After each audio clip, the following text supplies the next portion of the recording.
Coming up on this episode, I start the first installment in a mini-series delving into happiness. This all started with a simple thought, or a simple question if you will. Do we always keep ourselves 2 steps from happiness? Now, on my initial research, the answer is yes. Simply put, our brains release more dopamine when we're anticipating a reward or a happy kind of situation, opposed to when it's actually in that happiness. So realistically, we're always chasing that spike. The spike is always higher when you're anticipating a reward than when you've actually received it. And that got my brain geared up for so much more, because we're always kind of putting something on a pedestal in that sense. We're building it up to something that it's never going to be, even from a hormonal level. Your body spikes far more expecting an event than it does actually delivering it. So how does this play into our mentality? How does this play into our ideas of happiness and everything else? Because we are all subject to the relationship of happiness and hormones. So how does it actually affect us? And is it only a one-way street? Or does your happiness also affect your hormones? That's what I'm delving into today. And hopefully, it's going to shed some new light on our own ideas of happiness. So let's go get into it.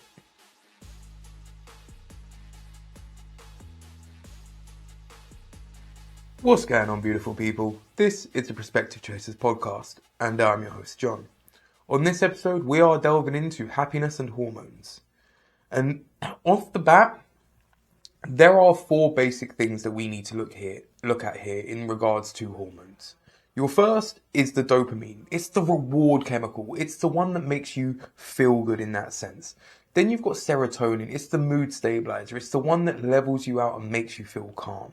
You've got oxytocin, the love hormone, the one that makes you feel like you're on cloud 9.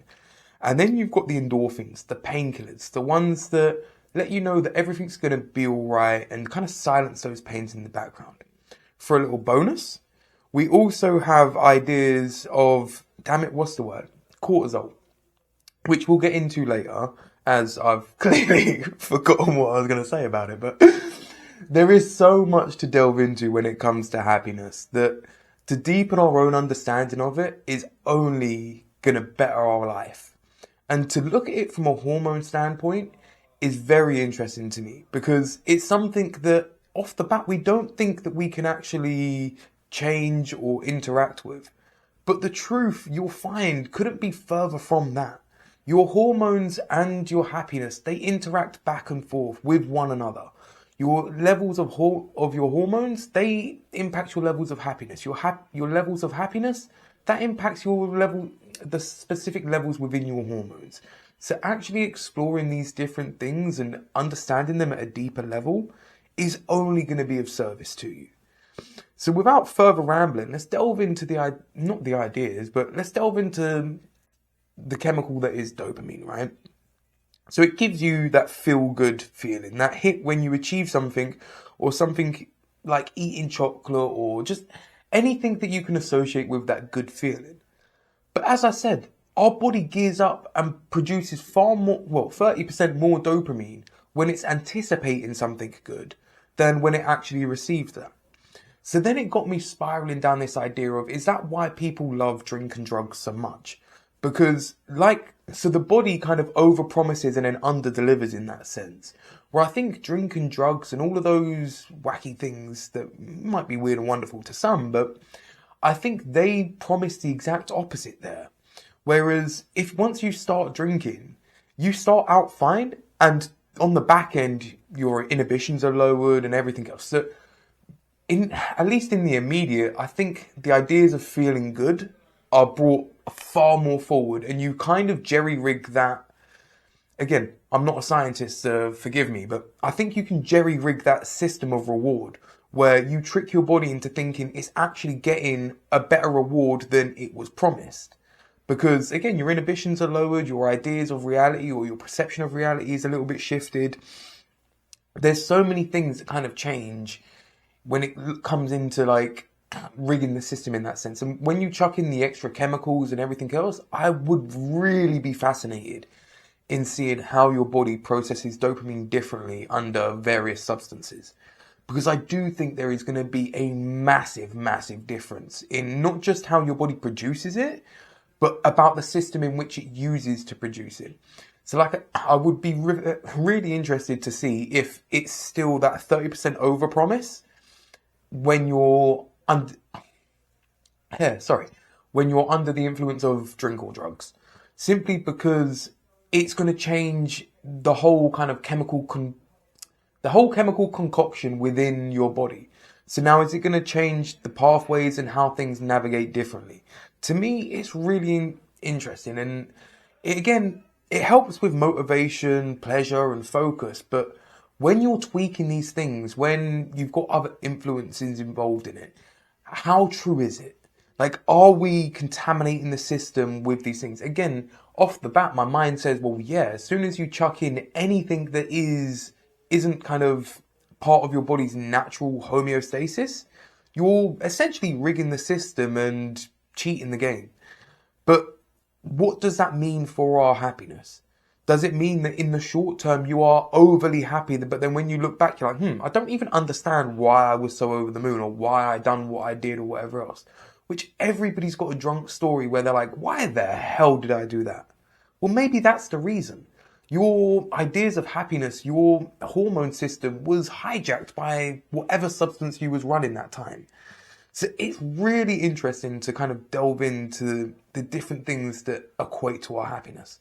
Like I say, I'll leave you with that thought of, does drink or drugs change your body's interaction with dopamine? Again, dopamine overpromises when you're expecting a reward. So does the idea of these substances change that expectation? Does it rig the system so that 30% is actually on the back end, or you at least perceive it to be on the back end? And is that why it's so addictive? We'll delve into dopamine more later, but let's set our eyes on oxytocin for the minute, right? Oxytocin is the love hormone. It's released when you hug, when you cuddle, or bond with someone. That feeling when you make deep eye contact and actually make a connection with somebody. It helps you feel connected. It helps you feel trusted and safe. And again, that's going to mean so many other things for your body. When you feel happy and when you feel safe, you're going to be able to relax more. So then your body is going to have so many more processes that are improved when you can rest better. So when you go through, say you're going through some poor sleep, right? And you're sleeping in an unsafe environment and you don't know if you can actually switch off because you don't know if you're safe. Well, now straight away, if you're met with a warm embrace, a warm hug from a family member and told that you can sleep at their house and this, that, and everything else, instantly your levels of serotonin are going to spike from the warm hug, from the same safe place and everything else. So your sleep as a result is going to improve. Then the next day your mood is going to improve because your body's actually been able to clean itself and run all the filtration processes that we run when our bodies shut down.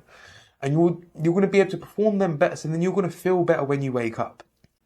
So again, there's catalysts or there's things that can change how our hormones are released, how our hormones behave with our bodies, and there's so many different things that interact with our happiness that it's not as cut and dry as many may believe. And I was definitely enlightened once I started researching this and looking into all of the hormones of it and how they interact with the body and everything else. I was definitely enlightened myself as to how happiness is very much an illusion a lot of the time. Like, not only do we not understand what generates our happiness a lot of the time, but there are so many things that mean that the same action won't cause the same reaction all of the time. There are so many parameters to what's going to affect you throughout the day that a hug ain't always going to have the same impact on you. The same person ain't always going to have the same impact on you. The same song or whatever you want to look at, it's not always going to have the exact same impact on you, because there are so many things that are acting upon our happiness throughout life, throughout the world. So depending on where your focus is, depending on all of these factors, that's going to depend on your level of happiness. So then let's get into ideas of serotonin, right? The mood stabilizers. The one that keeps you balanced. So we've got the one that makes you feel happy. We've got the one that makes you feel safe. Now let's look at the one that makes you feel steady. Because again, when we're overjoyed or overflown with endorphins and happiness and everything else, hey, you could give your life away to a complete stranger if you was too happy. So there are always levels where we need to moderate this happiness. You can be too sad, you can be too happy, you can be too much of anything. You can be overhydrated, for God's sake. You can be underhydrated. You name it, there's one extreme, there's another extreme. So that serotonin, that helps you keep you in the middle. It helps keep you level-headed. Low levels can lead to you feeling anxious and depressed. So again, if you take your eye off the ball too much, so more often than not, we are going to focus on the negatives. So straight there, like I said, it's going to make you feel more anxious and depressed. But then too much of it, or I messed up my words.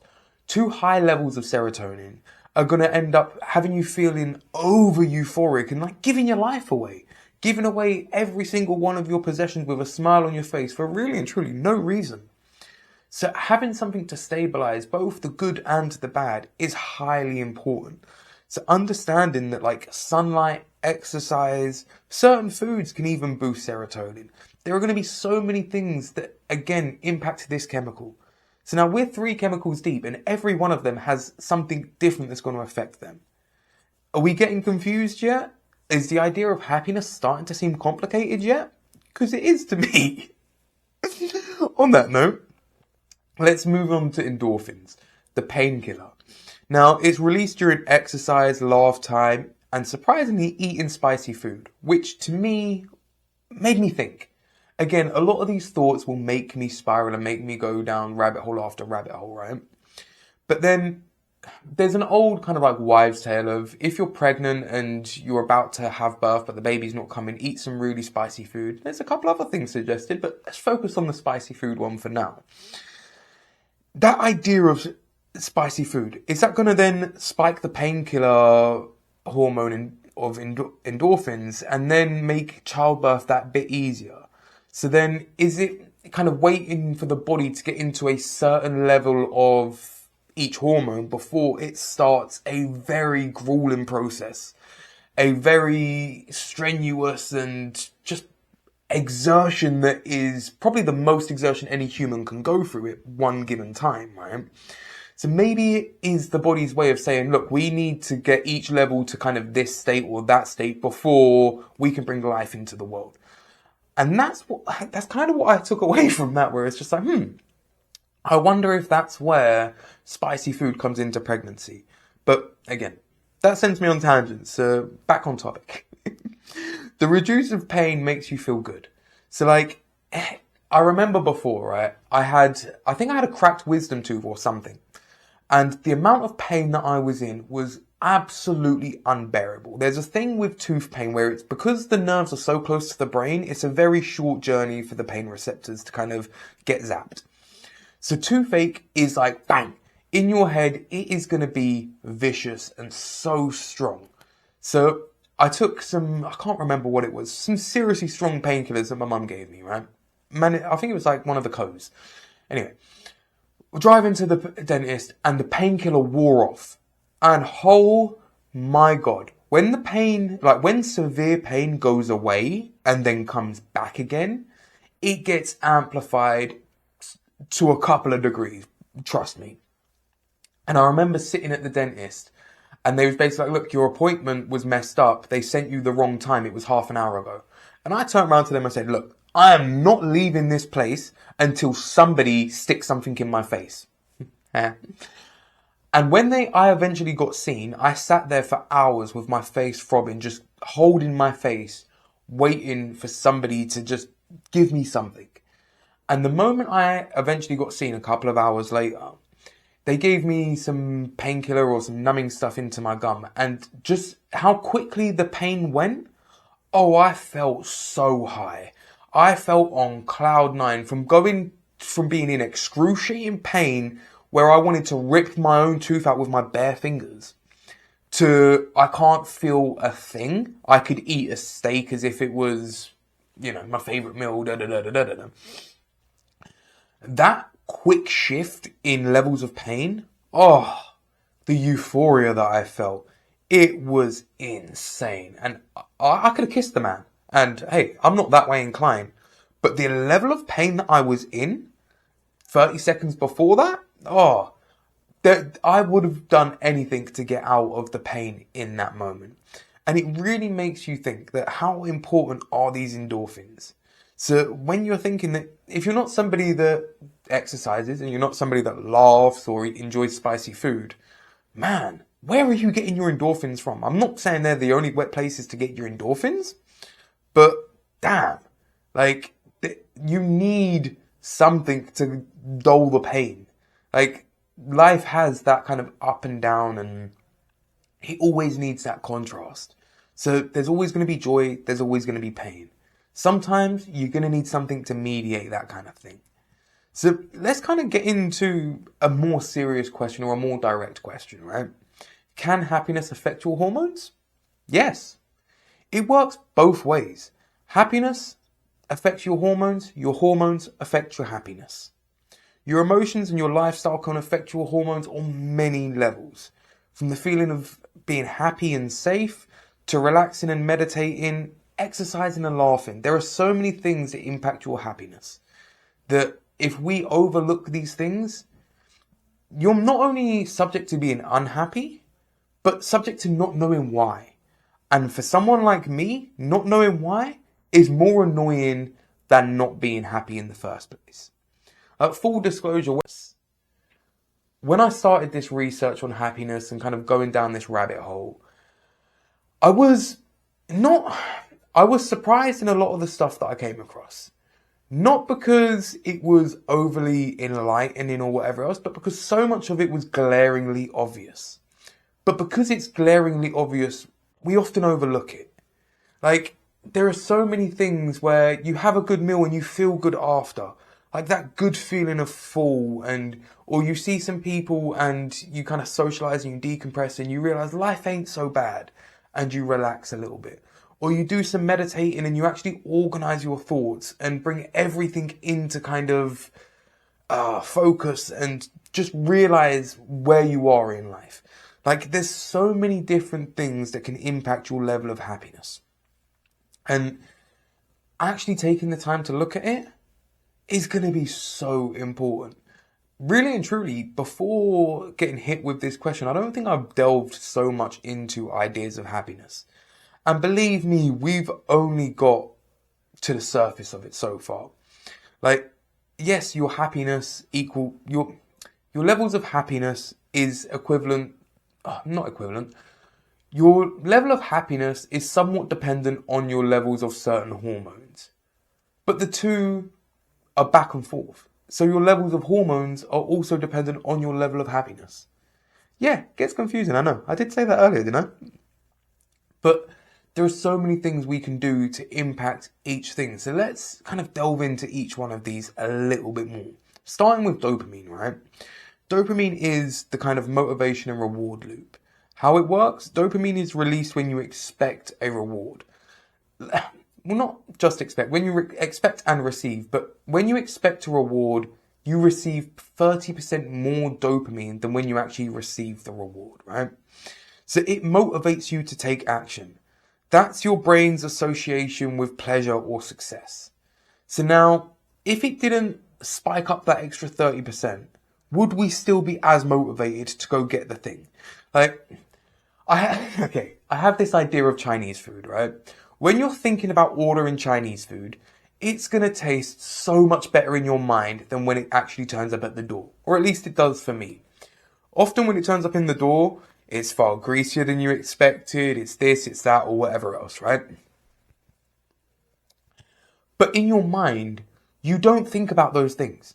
You don't think about all of the areas that are going to be negative. When your brain's gearing you up for this reward cycle, whether it be a takeaway or a new relationship or a new job, when it's releasing those that dopamine, it doesn't take into consideration the negative side of things.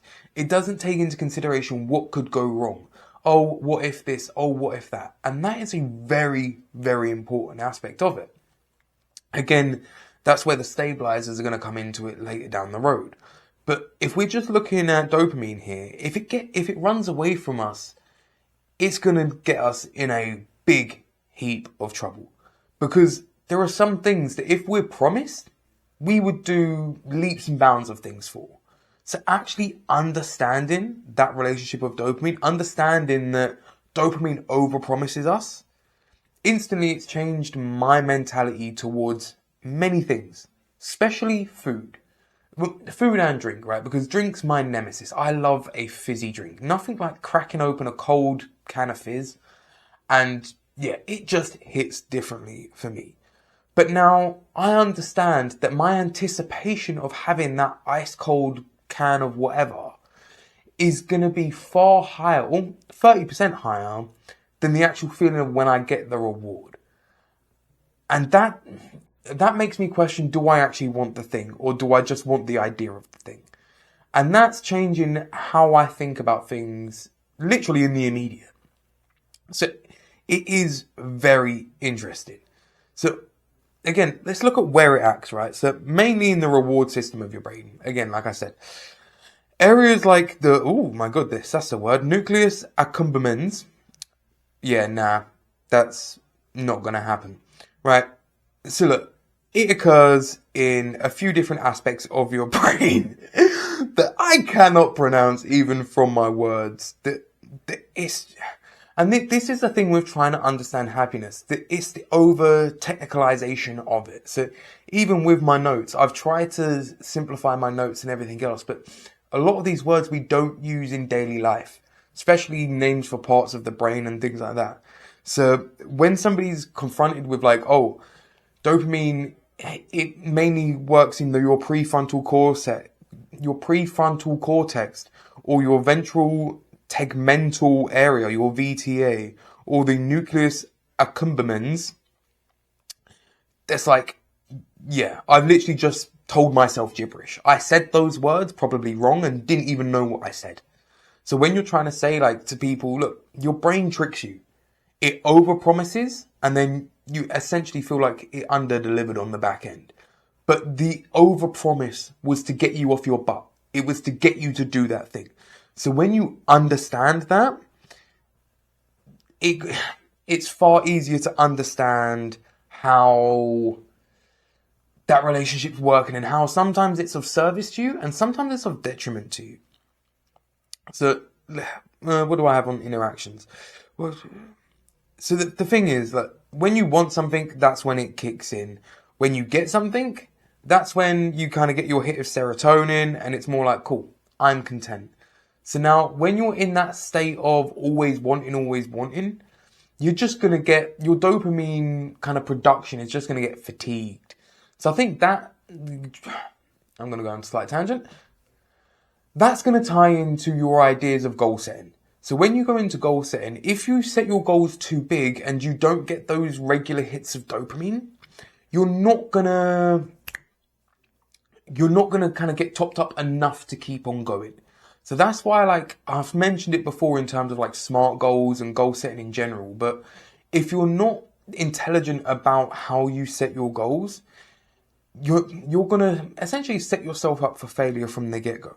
So if you understand that even from a chemical level, your brain needs a little payoff here and there. It needs a data boy, a pat on the back, a data girl, or whatever it is. It needs that you're doing right in order to keep on going. And then it will level out. It needs that reward. So if you're trying to get your brain into gear, if you're trying to get somewhere with things, understand your brain in that way. What else we got here? High dopamine without serotonin can lead to addiction and compulsive behaviors.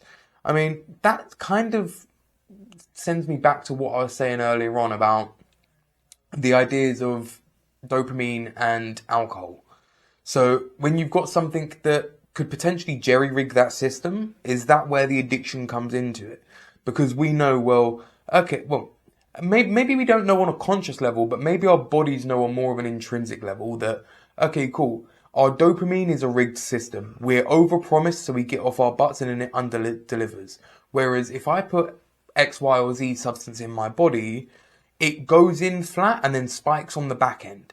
So in terms of that actual reward system, again, our body wants the reward. So we see that kind of intoxication as the reward. because we've got out what we've intended to do. Our inhibitions have been lowered. We may have had a good time. We may have got a crazy story or done this, that, or whatever else. So understanding that system, understanding what's actually in play when it comes to your dopamine and how these different systems are affected, it definitely changes the way that at least I think about happiness and my dopamine and my relationship with it. Like, I will really think about how I trigger my dopamine responses next time. And the next time I come up with that idea of this is going to make you happy, I'm definitely going to do my due diligence and ask myself some follow-up questions. Because there's nothing to say that just because I think something's going to make me happy, or just because that release of dopamine is promised, that I'm actually going to be happy or going to get that level of dopamine. So let's move into serotonin with that being said, right? The mood stabilizer and the kind of social stability chemical, if you want to call it that. Again, how it works. So serotonin helps you regulate your mood, your appetite, your sleep, and even social behaviors. So again, when we're saying things like, oh, my social battery is depleted, what you mean is your serotonin is depleted. It's tied to that sense of well-being and confidence. So like, if you're just feeling low and depleted, you don't want to be around people. You don't feel that people want to be around you. Your sense of self-worth is depleted. Your confidence is depleted. You just feel flat. And who wants to share themselves with the world when they're feeling flat? We just want to hide away and recharge and recoup. Sometimes that's fine. But again, we need to ask ourselves, how long do these things go on for? Look, if it's one Sunday, you want to relax and recharge because you've had a busy week, cool. Maybe your serotonin is genuinely depleted and you've been living life on max and you've genuinely run yourself low and you need some recharge time. But I think there's a lot of us that have those low levels of serotonin for extended periods of time. Just like the dopamine, any one of these being at the kind of max for too long is going to make you feel bad. Or at least it's going to leave the possibility for danger in life in various degrees, whether that be giving all your possessions away or not caring about things that you should care about long term and kind of just living like there's no tomorrow. Don't get me wrong. There is something to be gained for living like there's no tomorrow, but there's also a lot to be lost. So be careful when you're doing that. So where does it act? Again, we're probably going to go a bit off here, but widely spread in the brain, but about 90% of it is actually made in your gut, which was surprising. Considering, again, it's a chemical that we think about in terms of the brain. To think that 90% of it is made in your gut, it's going to have far more of a relationship to your diet and the things that you put in your body than the things that you think and everything else. So now, if your nutritional health is poor, it's probably to say the same for your serotonin levels.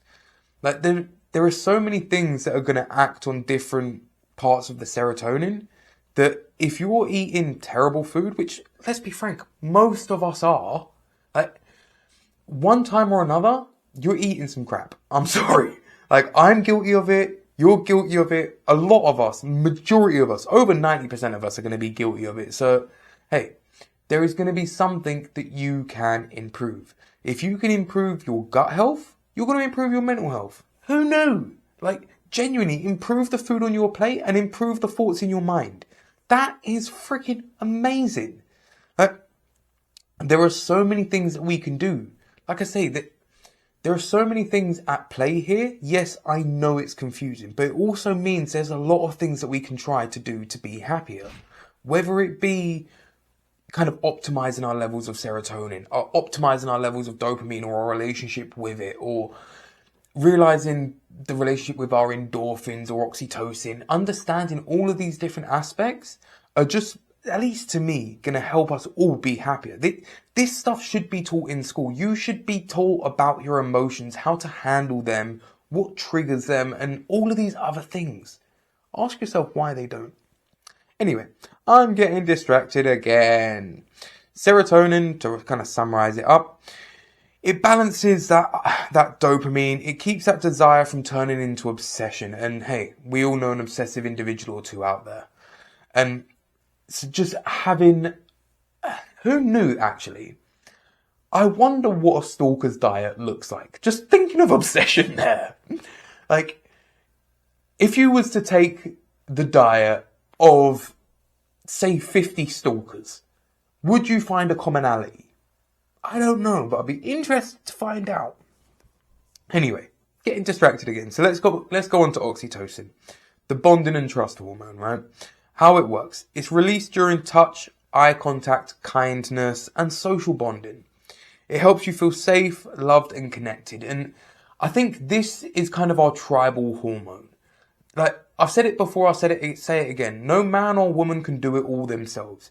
You can't be the hunter, the gatherer, the medicine man, the fire starter, the one that keeps the house safe, the one that has the children, raises the sick. Do you know what I mean? You can't do everything yourself. So we need that reliance on others. And I think this is where oxytocin comes in. It lets you know that by leaning on others, you've broadened out you've shared the load. Like, again, that old saying, a problem shared is a problem halved. Or however you want to word it. So actually understanding that you are cared about, there is somebody else that wants to keep you safe. I think just overall, knowing somebody's got your back, it brings down those stress levels. It allows you to relax a little bit more. Like, even there, right? So I'm thinking about that moment when you're in deep belly laughter. When you're really, really happy and you're cackling so much that your cheeks hurt. Are your eyes open? Mine ain't. So like, in that moment of pure joy, you're able to laugh so much because you can ignore some of the surroundings. You wouldn't be able to do that if you couldn't experience that true belly laugh of slapping your knee and tears in your eyes and ignore the whole world around you because you're safe. That's a nuts feeling, no? Again, I've never really thought about it of like, you can only truly be happy or experience joy if you have that level of comfort. So if you don't feel safe, of course it's going to be harder for you to feel happy. Even if you're doing something that you should be happy doing, it's possible for you to feel unhappy because you don't feel safe. That's mad. And that's going to vary for so many different people. Right. Oh, sorry. Itchy nose. Let's move on to where does it act, right? So it acts in the... See, every time I get onto names of the parts of the brain, I will get better with parts of the brain. It's very rare that you delve into the names of the different aspects of the brain or look at the brain in general. Although, again, it's where a lot of us reside most of the time, or it's... What would be an easy way to sum up the brain? It's not only part of us, it's where most of the cognitive things happen. It's where I spend a lot of my time. I know that anyway. Anywho, getting distracted again. It acts on the amygdala, the emotional center, to reduce fear and increase trust. Also influences the hypothalamus and the pituitary gland, right? So again, it plays on different parts of the brain, but it's still just as important in making you feel happy. Because if you're not safe, how can you truly feel happy? If you're always looking over your shoulder and second guessing your environment, your levels of stress are going to block you from being happy. Because when you are truly happy, that's when you can lower a lot of your inhibitions, where you can come out of that fight and flight mode, where you can truly relax and kind of let your awareness kind of disassociate a little bit and not be so on or so serious. So let's look at the cycle of this, right? So social bonding / touch releases oxytocin. Oxytocin makes you feel connected and encourages more bonding. This feedback builds stronger emotional security and makes you just feel like you belong. And that is important for so many reasons. Like I said earlier on with the tribe mentality, if you feel that you've got a tribe of people behind you, it's so much easier to feel that you can face life. Because you're not just dealing with your set of skills or your abilities, you're dealing with all of those people. And I think that's where we've lost a massive touch of our happiness, because so many of us don't have a community these days. Or the type of community that we do have, it doesn't serve us well. So it really does make me think about the community and how we interact with one another in that sense. Talking of interactions, let's look at how this interacts with the body, right? So it reduces cortisol, which calms stress, in other words.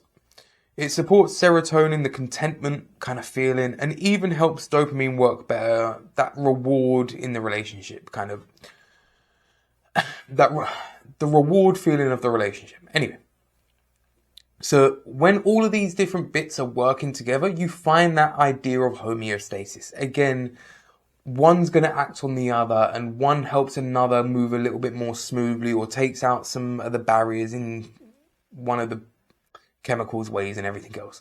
So understanding that there is more than one thing at play when it comes to our happiness. And look, I've not even got onto anything about anybody else's actions yet interfering with your happiness. This is all inside your body, right? So let's just start to wrap this up, because that being said, it's coming quite long, John. Long John Silver. I'm distracting myself. Endorphins neutralize pain and boost joy, right? So how does it work? Released during physical exertion, pain, laughter, and exciting experiences. Endorphin blocks pain signals and triggers pleasure centers. Giggity. So there's so much that kind of is gonna be integral for your endorphin to work properly. You stub your toe or you go on a first date, it's going to be important that your levels or your endorphin production is important. And if it's out of whack, there's so many things that are going to cascade from it.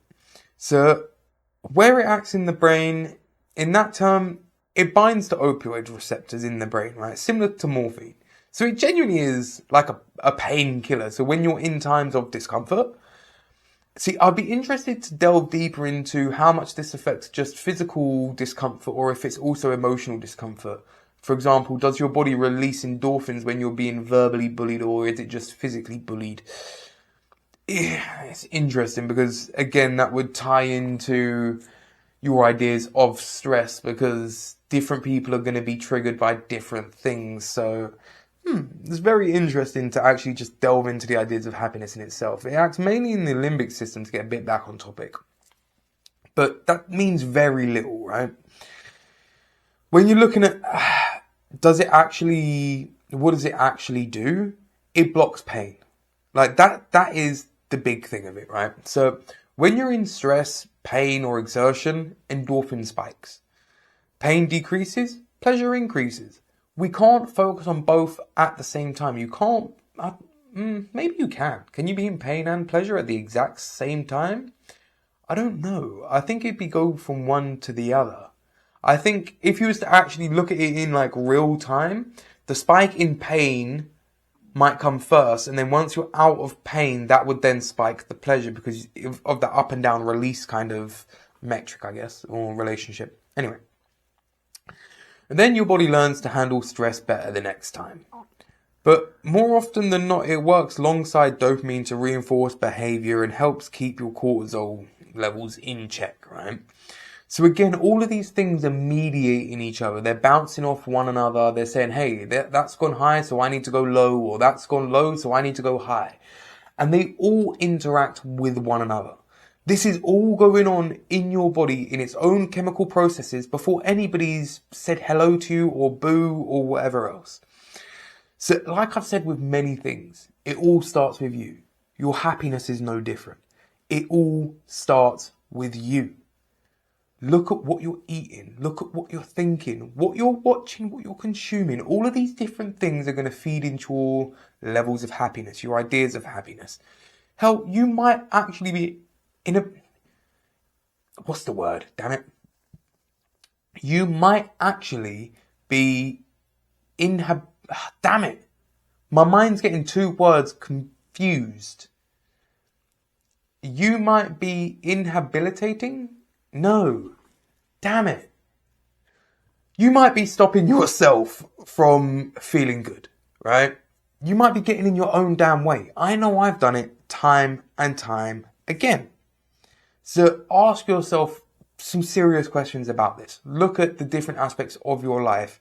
Ask, are you getting enough sleep? Are you getting enough food? Are you getting the right type of food? Are you getting the right type of company? Are you having the right kind of thoughts and this, that, and everything else? Like, there are so many parts to happiness that you can start with at your doorstep that you don't need to go looking elsewhere yet. Start with yourself. Start with looking at how your body's interacting with happiness, understanding that process. And look, I know I kind of bounced around through this episode, but understand that there is far more to your happiness than just a smiley face or a sad face. There's chemicals, there's other people, there's thoughts and ideas, there's memories, there's so many different things, right? So let's kind of wrap this up with cortisol, because this is kind of the bonus one, as it's not necessarily a happy chemical, but what's the word again? See, this one I need to wrap this up because I'm running out of my words. My brain's getting a bit tired. Maybe I need to talk some of these chemicals. So, although it doesn't make the kind of cut of the top 4, it still interacts with them. So, it's going to be of value to have a little bit of an understanding of it, right? So, when cortisol is high in the short term, it helps you focus and respond to danger. That's that quick spike. Whereas in the long term, if it stays up high, it damages your mood, sleep, and your immune system. It's balanced by oxytocin and serotonin. It's balanced by oxytocin, serotonin, and endorphins all work together to bring cortisol down. So let's look at how they all interact with this kind of web of happiness, if you want to call it that. I'll chuck it up somewhere on screen as long as I remember, just to kind of paint a simpler picture for you, as I know this is kind of hard to keep up with or somewhat confusing, right? So let's simplify this complex network. In terms of hormone, dopamine is triggered by reward, goals, and novelty. It affects your motivation, your pleasure, and your drive. Interactions need serotonin to stay balanced.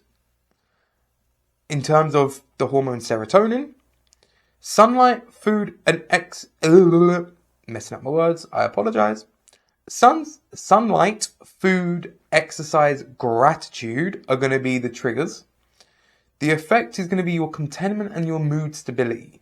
The interactions are going to be calm stress. It calms stress, helps dopamine balance, and for oxytocin, it's going to be triggered by love, trust and affection, social ties, bonding, empathy and security, and its interactions works with dopamine to lower cortisol. In terms of cortisol, oh wait, did I miss one? No, I didn't. Cortisol.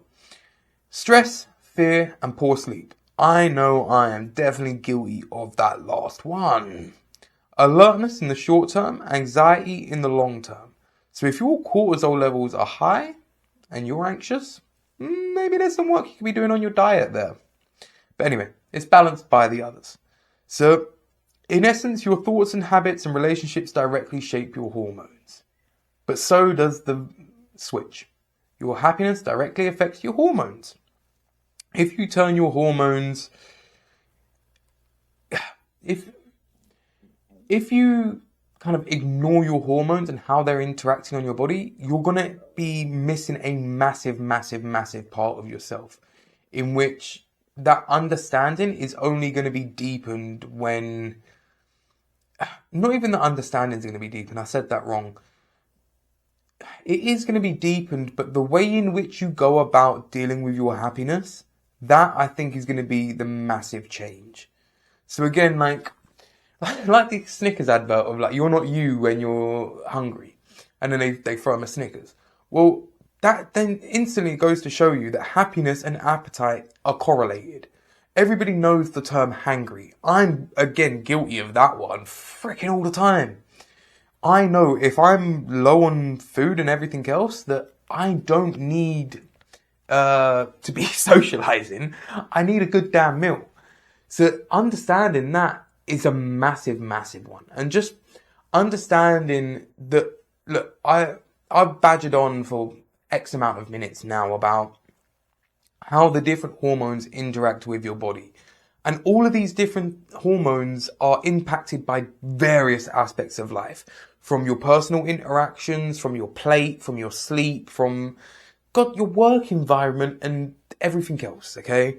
So all of these different things are constantly going to be at play when you're thinking about your happiness.